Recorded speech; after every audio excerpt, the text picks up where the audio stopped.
भैया नसीमानंद को डिटेन कर लिए? हाँ। चलिए बहुत बहुत धन्यवाद भैया, यानी कि आपको पूरे गाजियाबाद प्रशासन को धन्यवाद। और मेरे लिए कोई आदेश भैया? बिल्कुल, जो ही होगा तो ही काम करो। भैया छोटा भाई हूँ, आशीर्वाद बनाए रखना आप। ठीक है भैया, प्रणाम। दोस्तों, एक बहुत बड़ी अपडेट, एक बहुत बड़ी खुशखबरी निकल करके सामने आ रही है। ऐसी खुशखबरी जो मुसलमान बिल्कुल बरसों से इंतज़ार कर रहा था कि यति नरसिंहानंद के साथ ऐसा हो, वो खुशखबरी अब सामने निकल करके आ रही है। आखिर वो मामला क्या है वो मैं आपको बताऊंगा, लेकिन इससे पहले ये बात भी आप जान लीजिए कि बैरिस्टर जनाब असदुद्दीन अवैसी साहब खुद इस मामले में केस दर्ज करवाने के लिए, एफआईआर दर्ज करवाने के लिए खुद पुलिस थाने तक पहुंचे और यति नरसिंहानंद के खिलाफ केस दर्ज करवाया। और ये मामला सिर्फ हिंदुस्तान ही तक नहीं रहा।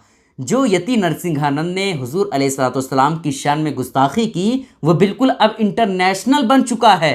अरब के बड़े बड़े न्यूज़ वाले भी इस खबर को अब दुनिया के सामने दिखा रहे हैं कि देखो किस तरीके से हुजूर अलैहिस्सलाम की शान में वहाँ के जो पंडित हैं और बड़े बड़े साधु हैं वो किस तरीके से हुजूर अलैहिस्सलाम की शान में गुस्ताखी कर रहे हैं। इसका सीधा सीधा असर जो है वो मोदी सरकार पर पड़ेगा और मोदी सरकार पर कुछ न कुछ बुरा असर होगा। लेकिन खैर, गाजियाबाद की पुलिस का मैं धन्यवाद करता हूँ, शुक्रगुजार हूँ उसका कि उन्होंने यति नरसिंहानंद, जिसकी ज़बान एक बार नहीं बल्कि कई बार खुल चुकी है, जो सिर्फ और सिर्फ जहर उगलता है और हुजूर अलैहिस्सलाम की शान में गुस्ताखी करता है, उस बदबख्त और कमीने को गाजियाबाद की पुलिस ने गिरफ्तार कर लिया। मैं उनका तहे दिल से शुक्रगुजार हूँ और योगी आदित्यनाथ का भी मैं शुक्रिया अदा करता हूँ कि उनकी हुकूमत ने फ़ौरन यति नरसिंहानंद पर कार्रवाई की और उसे गिरफ्तार कर लिया और माहौल ख़राब होने से बचा लिया। आखिर इतनी जल्दी यति नरसिंहानंद को गिरफ्तार किया गया, ये किसी और की मेहनत नहीं बल्कि हमारे मुसलमान नौजवान जो देर रात तक सड़कों पर जगह जगह पर प्रोटेस्ट करते रहे, एहतजाज करते रहे, उसका फल ये हमें देखने को मिला। लेकिन यति नरसिंहानंद को किस मामले में और कितना सख्ती के साथ गिरफ्तार किया गया है, इस मामले में बैरिस्टर असदुद्दीन अवैसी साहब ने क्या कुछ कहा है वो भी आप ज़रूर सुने। आज एमआईएम पार्टी की तरफ से हमारे पार्टी के एमएलएज, एमएलसीज और मैं खुद कमिश्नर पुलिस हैदराबाद जनाब सीवी आनंद साहब से हम मुलाकात किए और उनसे हम एक रिटर्न रिप्रेजेंटेशन दिए, जिसमें हम कमिश्नर पुलिस हैदराबाद से ये डिमांड करे हैं कि एक यति नरसिंहानंद है जो दासना गाजियाबाद के टेंपल के प्रीस्ट भी हैं,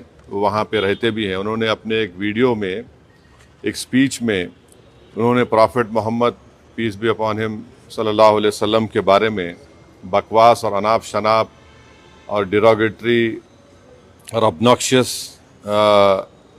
लैंग्वेज और हाईली कंडेमनेबल अल्फाज का इस्तेमाल किया प्रॉफिट मोहम्मद सल्लल्लाहु अलैहि वसल्लम के बारे में। उसमें मैं पूरा पढ़ के सुनाना मैं ज़रूरी नहीं समझता हूँ, मगर जो गंदगी और बेहूदगी की किस्म की जो बातें उन्होंने की है, जिसमें उन्होंने कहा कि मैं हिंदुओं से अपील करता हूँ कि दशहरा के दिन आप जो है प्रॉफिट मोहम्मद सल्लल्लाहु अलैहि वसल्लम के का एफिजी बनाकर आप उसको बंद करिए। उसमें और दूसरे 4-5 चीज़ें भी हैं जो मैं नहीं समझता कि दोहरा सकता हूँ मैं यहाँ पर, मगर हम अपने रिटर्न रिप्रेजेंटेशन में लिख कर दिए, इसलिए लिख कर दिए ताकि जो उनका कंटेंट है स्पीच का वो पुलिस को मालूम हो सके।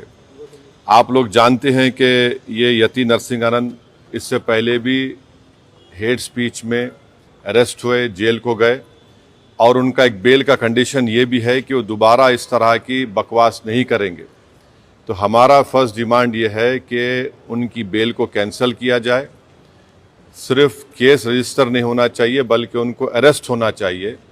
और हम लोग हमारे रिप्रेजेंटेशन में सुप्रीम कोर्ट के उस जजमेंट का कोटेशन भी दिए जो सुप्रीम कोर्ट ने, honourable supreme court division bench ने सिविल नंबर 943/2021 में कहा कि सुप्रीम कोर्ट ने कहा कि सो मोटो एक्शन लेना जब कभी कोई हेट स्पीच देता। दूसरा, सुप्रीम कोर्ट ने कहा कि any hesitation to act in accordance with this direction will be viewed as contempt of this court and appropriate action will be taken against the erring officers। तो हम ये judgement का भी हवाला कमिश्नर पुलिस हैदराबाद को दिए। हम उम्मीद करते हैं कि इमीडिएटली एक्शन लिया जाएगा और हम सीपी से हमारे रिप्रेजेंटेशन पर कमिश्नर पुलिस ने हैदराबाद साइबर सेल के सीनियर मोस्ट ऑफिसर को ये ऑर्डर्स दिया है कि साइबर सेल में उसका केस रजिस्टर करे।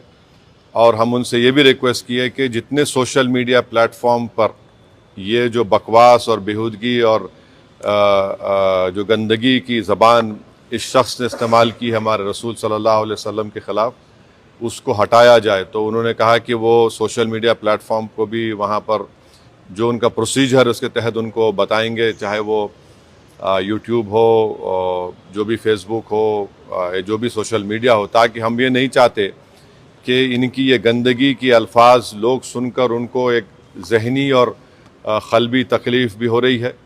और तो हम उम्मीद करते कि वो भी होगा।